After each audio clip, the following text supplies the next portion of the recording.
Paul. Ni sawa. Urakomeye. Vema icyo mbona cyari gikwiye kwa kuvugwa mu mugabo nta burenganira no kuvuga.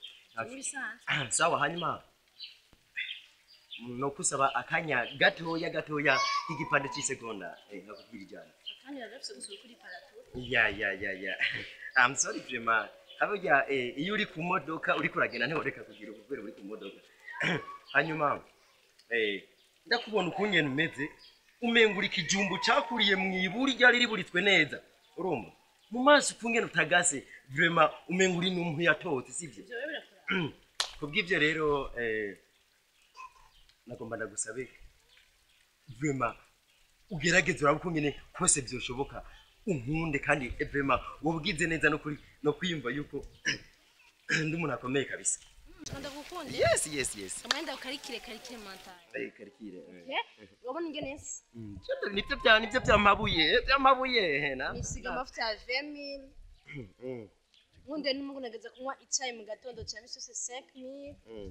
Chaque weekend nja muri shopping.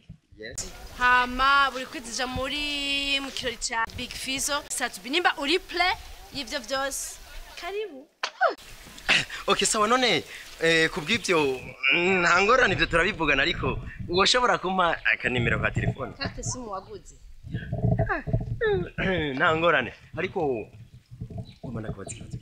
Wavuze ko ku munsi unywa icyayi cha 5000 amavuta ya 20000 uja muri shopping. Yep. Nukuvuga ndakubwiye kwanza shopping itinko.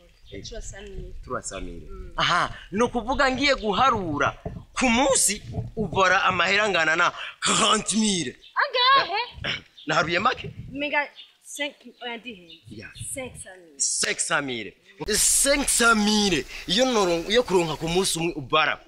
Mbona iyo 500000 ndayirose. No cangura imoto piki hameze gira ngo Umba hataragenda ku moto. Waje kundondera uziko ayo chance waro ari cyo genda kuyakoresha. Hari ikindi kintu ngomba ndakobazemo. Sawa, mwivyo 500000 urimwe amatara, urimwe amazi, urimo toilette, urimo byose ndimo. Moko. 500000. Iri jana rimwe amajana 200 Bana amajana 5. Na 500000 navyumbi. Mukobwa, oya kubw'ivyo noca ngura imoto piki kataragira ngo ngenda wewe oya ndagiye tutosubira